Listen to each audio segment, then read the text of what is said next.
गीता का विचार पठन पाठन एवं श्रवण होता है, वहाँ हे पृथ्वी मैं अवश्य निवास करता हूँ।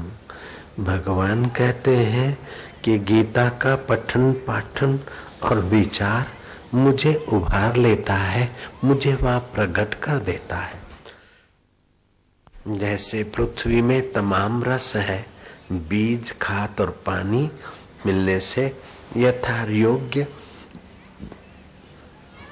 वहाँ वृक्ष पेड़ पौधे उभरते हैं।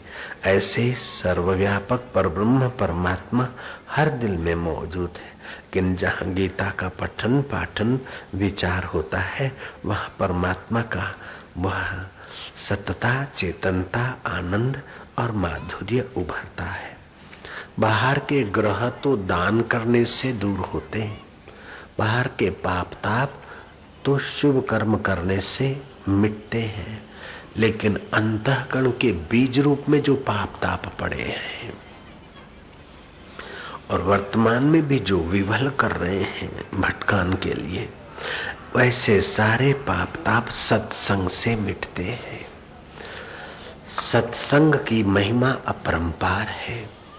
श्रीमद् भागवत में लिखा है कि 1000 अश्वमेघ यज्ञ कर ले कोई, सैकड़ों वाजपेयी यज्ञ कर ले कोई, उसका पुण्य तो होता है, शुभ कर्म है, लेकिन भगवत कथा के आगे उसका पुण्य 16वां हिस्सा भी नहीं है।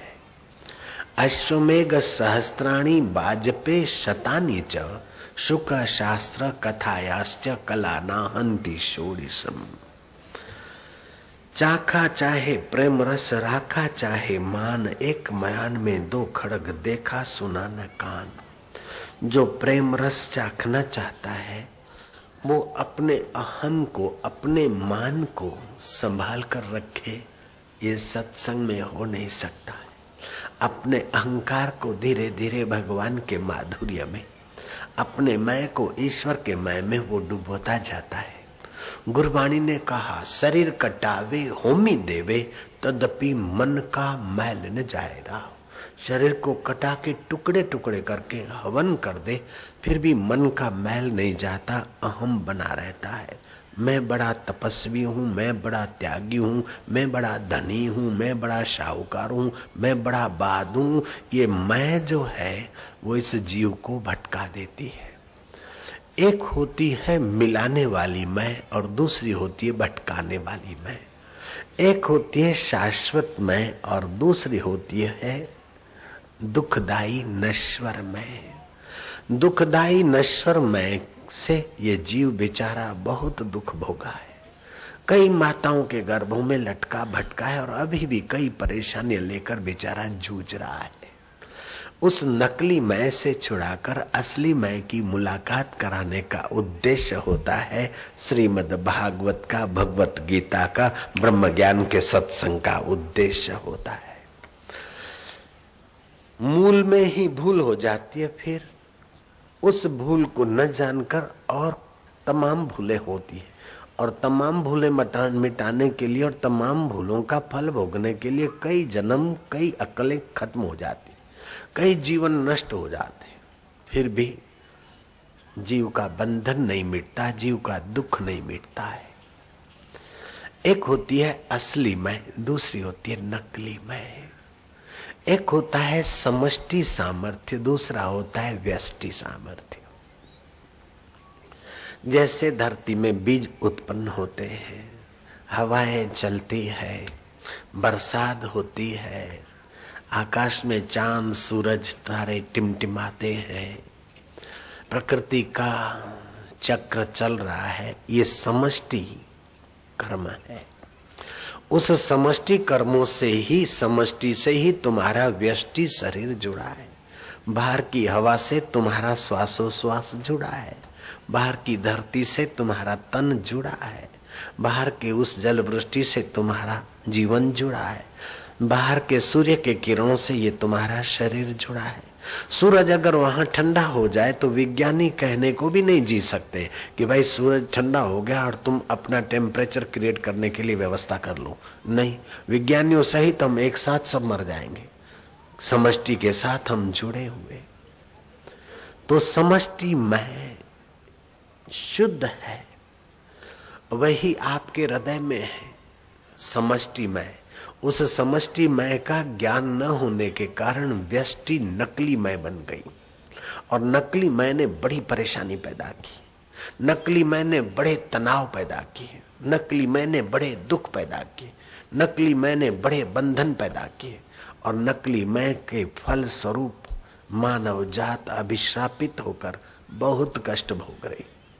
विवेकानंद कहते थे कि इस धरती पर लाखों लाखों वर्ष हो गए मनुष्य को जन्मते मरते, लेकिन आज तक मनुष्य जाति अपनी असलियत को नहीं जान सकी। सूफी संत ने कहा, नुक्ते की हेर फेर में खुदा से जुदा हुआ, नुक्ता अगर ऊपर रख दे तो जुदा से खुदा हो गया।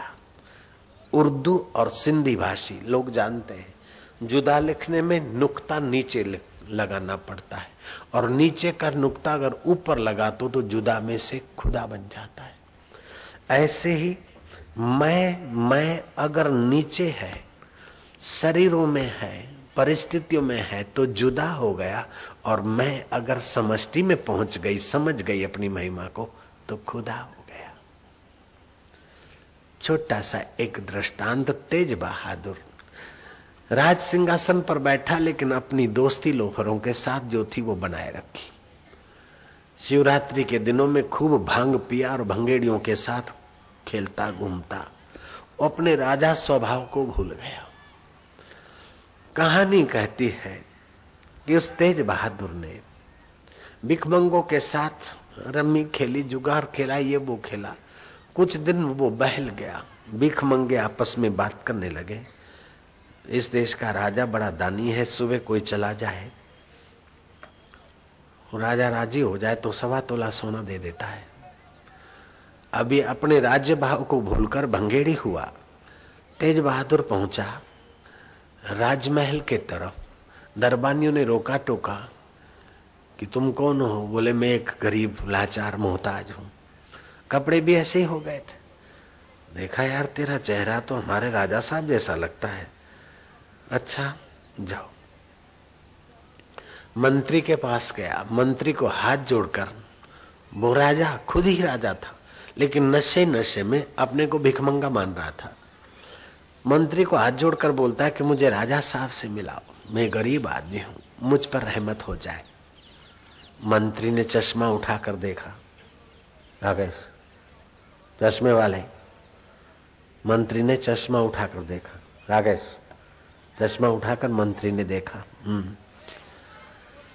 देखा तो है तो ये राजा, लेकिन वो नशे नशे में मवालियों के साथ बड़ा मवाली हो गया है। मंत्री ने कहा, मैं राजा तो मिला दूंगा, लेकिन एक शर्त है, एक कटोरी दही और घी पी ले तो राजा मिला दूंगा। बोले अच्छा तुम दे दो, मैं पी लेता हूँ, अगर राजा मिल सकते तो मैं एक कटोरी एक पी लेता हूँ। एक कटोरी घी और दही खट्टी मंत्री ने थमा दी, उसने पी ली तो वमन हुआ, नशा सारा उतर गया। अब मंत्री फिर चश्मा उठाकर कहता है, क्या हाल है, राजा से मिलना है? बोले यार किसी से बात मत करियो, मैं खुद ही था, मुझे मालूम न था।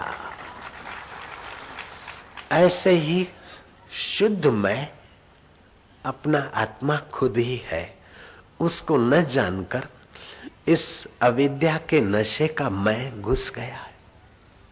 अब श्वास चलता है खुद चैतन्य के मैं से। अब नकली मैं बोलता है मैं श्वास ले रहा हूं। कर्म होते हैं उस शुद्ध मैं से, हाथ उठता है उस शुद्ध चैतन्य से। नकली मैं कहता मैंने हाथ उठाया। पैर चलते हैं उस चैतन्य परमात्मा की सत्ता से, बोले मैं चल रहा हूं। आंखें देखती उस अकाल पुरुष की सत्ता से, बोले मैं वेख रहा हूं यार, मैनू तुसी धोखा नहीं दे सकते, मैं वेख रहा हूं। ओ सामने जो सूरज दिख रहा है ना, एक बड़े थाल जैसा है, और ये तू देख रहा है, लेकिन तेरी आंखें सीमित है, तेरे शरीर की आंखें सीमित है, इसीलिए आकाश कढ़ाई जैसा दिखता है और सूरज एक थाली जितना दिखता है, दिखता है एक थाल जितना। लेकिन सूरज तो पृथ्वी से 13 लाख गुना बड़ा है। ये बुद्धि से तू देख सकता है, लेकिन ये बुद्धि भी जिससे पैदा होकर लीन हो जाती है, उस तेरी मैं को देख तो तेरा दीदार करने वाले का भाग्य बन जाएगा। तू ऐसा महान है। मन तू ज्योति स्वरूप अपना मूल पिछाण, अपनी असली मैं को बुलाकर नकली मैं के चक्कर